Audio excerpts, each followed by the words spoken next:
What is going on, Mets fans? What a great day to be a New York Mets fan when you really think about it. The prospects are showing out. And how about again tonight, Brett Baty with another 2 hits, bringing his OPS well above 900. You're watching guys like Matt Allen, one of the Mets' former top prospects, come back off of so many injuries. He's showing out. We're going to get to that a whole lot more. Your comments, your questions, your concerns, all next on Metcast.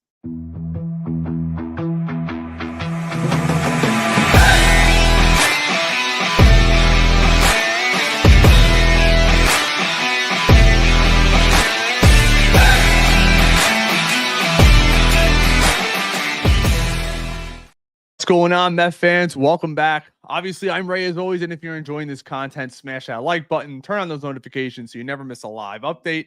I want to also put out there really quick, and shout out to Nelson Kloob, so you guys in the chat, really quickly, Dan and I are planning on doing several live streams throughout the season, including from Citi Field on opening day, which is very exciting. I'm not sure how I'm going to do that yet. I have a couple people I've spoken to about maybe filming on the phone. We have our mobile mic set up.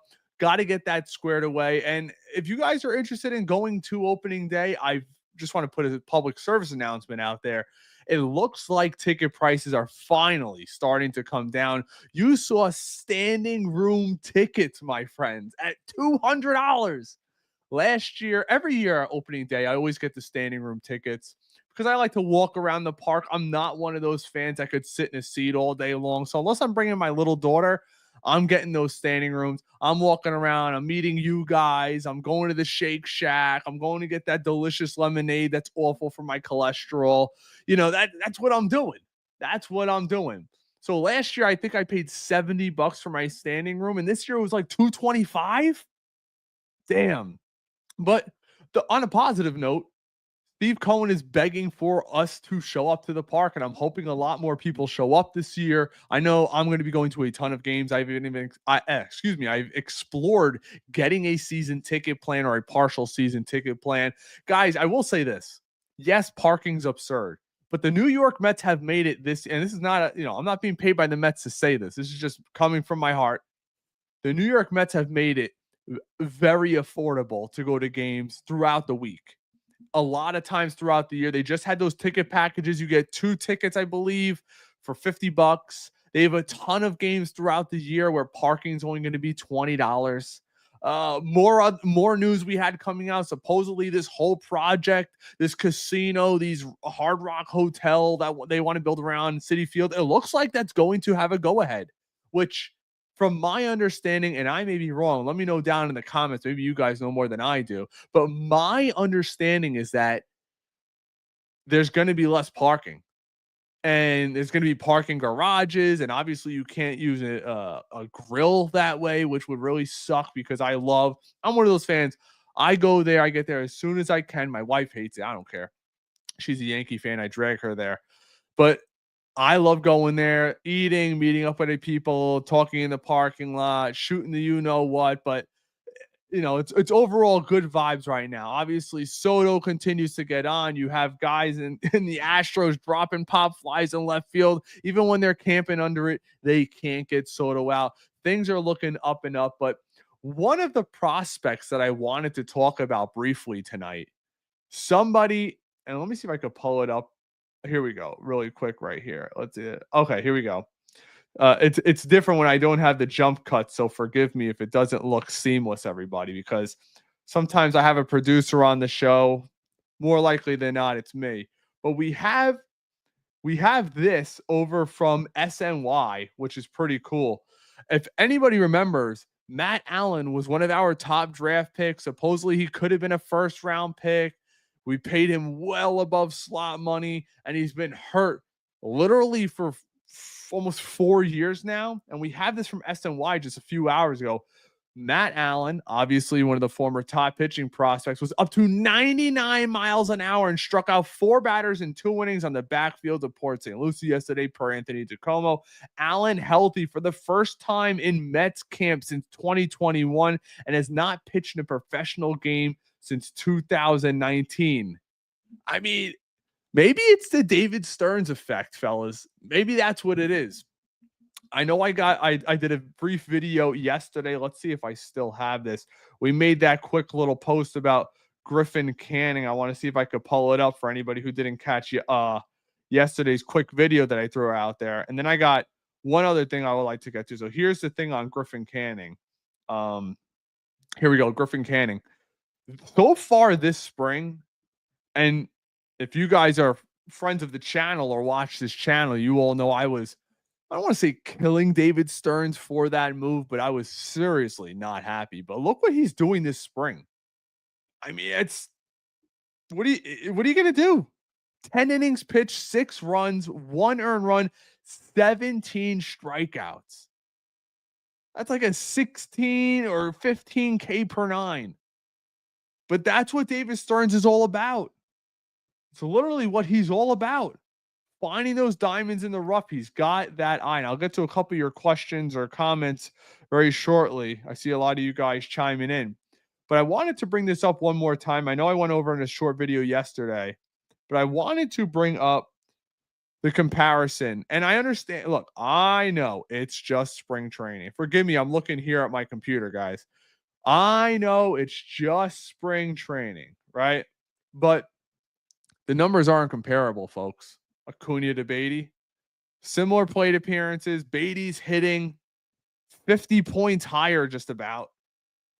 2 home runs, 5 RBIs, 910 OPS, and that's not including what happened today on the field. Brett Baty getting another 2 hits. To me, he has solidified himself at least to get a month, 3 to 4 weeks. Let me know what you guys think. How long would you give Baty? Or maybe you guys are still not sold. Maybe you want Acuna. Let me know. I'd love to hear it. But if you're going to let me know you're at, why in the comments. But right before I get to SNY did a little fun segment talking about the best pitchers in New York tonight. I want to get to it really quickly, and then we'll get to some of your guys' comments, and we'll go from there. Here it is.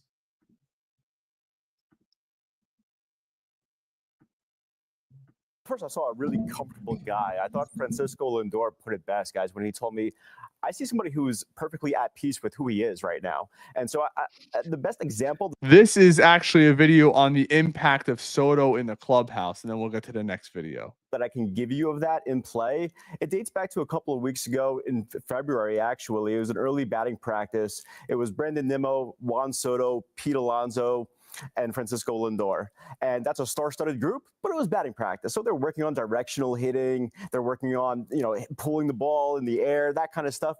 It was boring. It was a snooze fest. And Juan Soto, toward the end of it, even says it to himself. He goes, this is boring, guys. He calls out last round, everybody work on your line drives. So they do a little bit of a competition.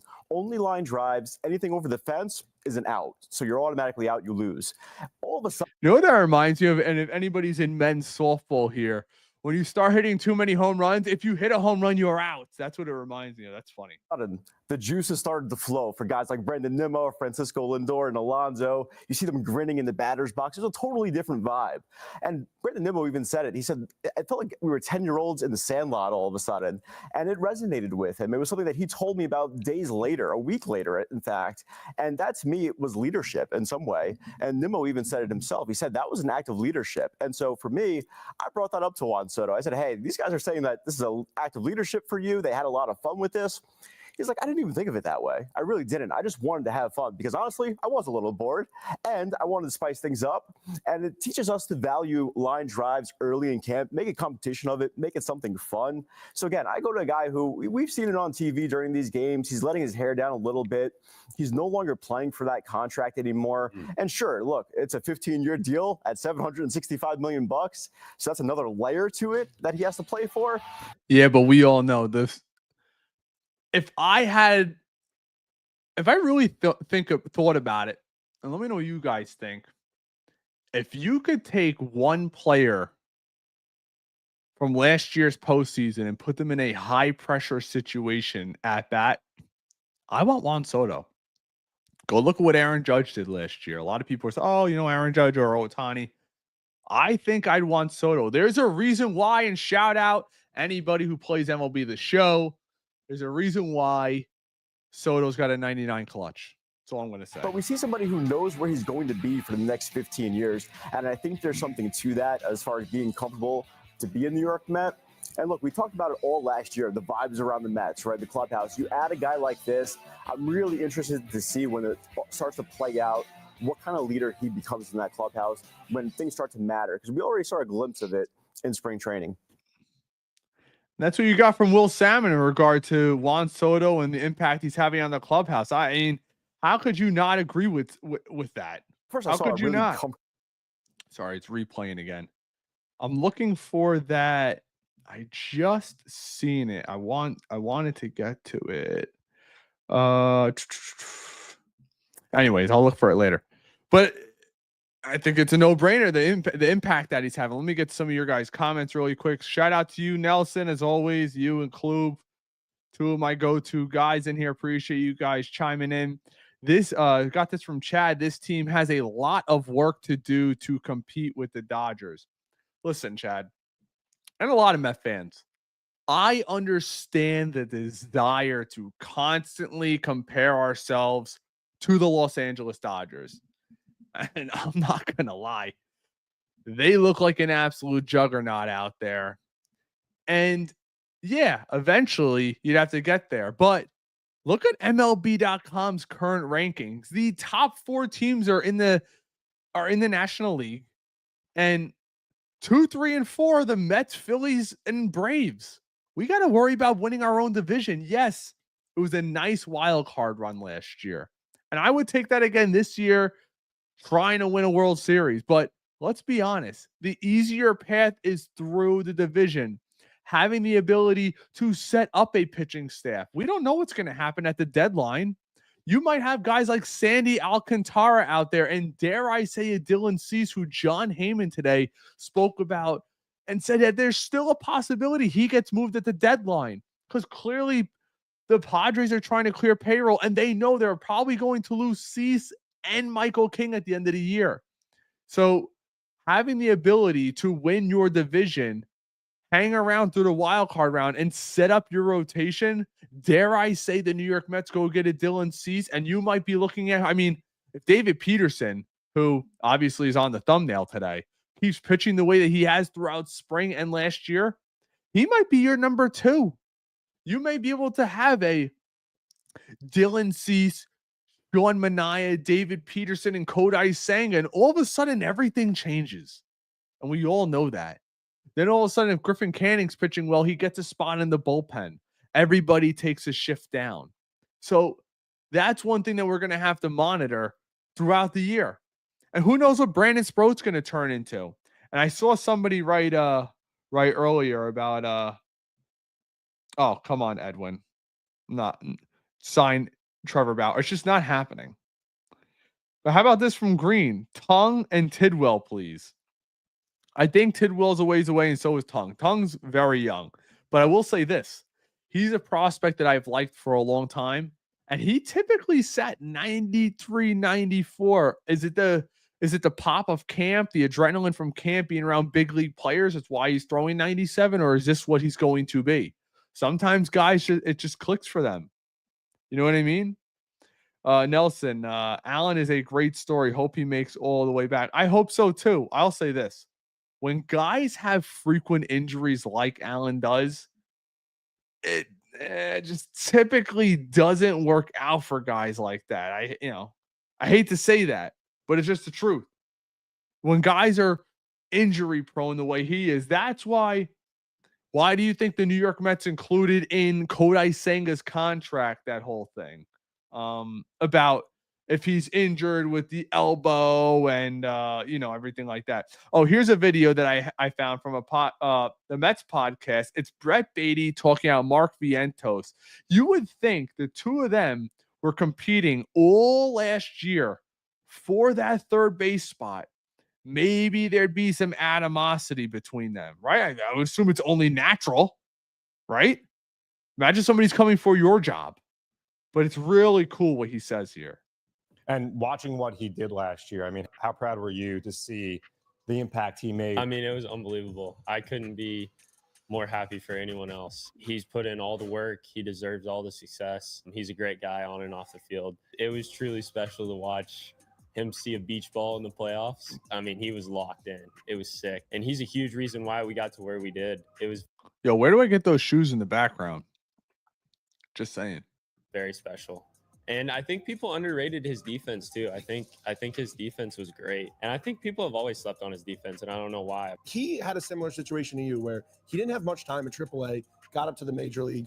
There was a little bit of a learning curve, and then went down to AAA, and then really we saw 2023 just crushing baseballs. And then you had the same thing happen. Unfortunately, you got that injury, but like looking at that, seeing there is a path. But we always say in the podcast, baseball player development isn't linear. Yeah. And just seeing that he was able to get back there and really dominate at the major league level. I think the biggest thing to that is I know I'm a major league player, and I know I'm going to be a really good major league player. It's just if he's not starting at second base this year, I'll be pissed. And yes, guys, I know. The first comments that I'm going to get, very simple. But what did Acuna do last year in the playoffs? What's he doing right now? Right now, he's fighting for his life, and his OPS is 600. He can't get on base. Take away what he did in the postseason last year. I know it's just for a second. Try to take the emotion out of it. What he did in the postseason last year. He was not good. While Baty's talking, I'm going to pull up his stats. Just like what I said earlier, it's just staying within myself and not trying to do too much. And like you said, no path is linear in this game. Like this game is so up and down. So you could be seeing a beach ball for 2 weeks and then be seeing a golf ball. Like you just don't know. So I just need to stay within myself and be the best player I can be. Baty says everything you want to hear right there. Literally everything, right? I think he needs to get the first crack. Has to. He's been playing way too well. So here we go. This is going to be Acuna's. Let's see. So last year, MILB. So throughout the minors, here, I'll put. Okay. So throughout, I'll just read them off for you guys. You guys can look it up yourselves. Throughout the minors, MILB, 547 at-bats, 258. Oh my gosh, his on-base percentage is not even 300. Dude. 654 OPS. That is terrible. And I like him as a prospect, but there's a reason why scouts do not like his bat. Do not project his bat to be a major league bat. Some people you talk to, they project him to be a major league player, and others say that he's going to be a fourth type outfielder. For me, Baty's got to get it. So you also have this too from yesterday. I forgot. I'm reading through some of my notes here as I was preparing for your Dylan Ross, 100 miles an hour for the Mets. Mets. Let's see. But we got some news also from our boy Mike Puma. I would like to get to this short clip of him talking. Obviously, we've had Puma on the show. He was actually supposed to come on this week, but unfortunately, there's so many night games right now. It's just impossible to get him on. I don't do lives during the day. I only do them at night once the baby's down. So it's kind of a pain in the you-know-what to get him on. Because obviously nighttime's the best time. Let's give it a listen. Puma talking Mets. Just over a week remaining before the team has to make final roster decisions. One of the more intriguing questions surrounds the starting rotation. It'll be a 5-man rotation to begin the season, and the Mets have 3 pitchers competing for 2 spots: Tyler McGill, Paul Blackburn, Griffin Canning. One of those contestants, Tyler McGill, was on the mound here Sunday at Clover Park against the Astros. Stuff looked good, results not so great. Over 5 innings, McGill allowed 4 earned runs on 6 hits. He struck out 6, good. didn't walk anyone. McGill has a minor league option remaining. The other 2, Canning and Blackburn, do not. So that would seem to make it an easy situation here in figuring out the road. Let me know if you guys would throw McGill into the bullpen or Blackburn. I want the most veterans I could get in the bullpen. I just do. That's just my opinion.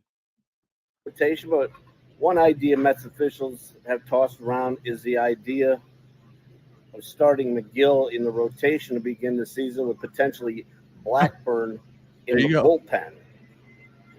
They don't deem McGill as bullpen material as much as Blackburn is somebody who can stretch out there and give them length in that role. So that's something to watch here as we come down the home stretch. 2 rotation spots up for grabs, 3 pitchers in the mix. Also, but let's be honest. It's really 1 rotation spot. Griffin Canning's getting a spot. He's earned it. Today, in the Mets 5-0 loss to the Astros, Hayden Sanger, the guy who's competing for the backup catcher's job, looked pretty solid. Had a pickoff at first base, also doubled.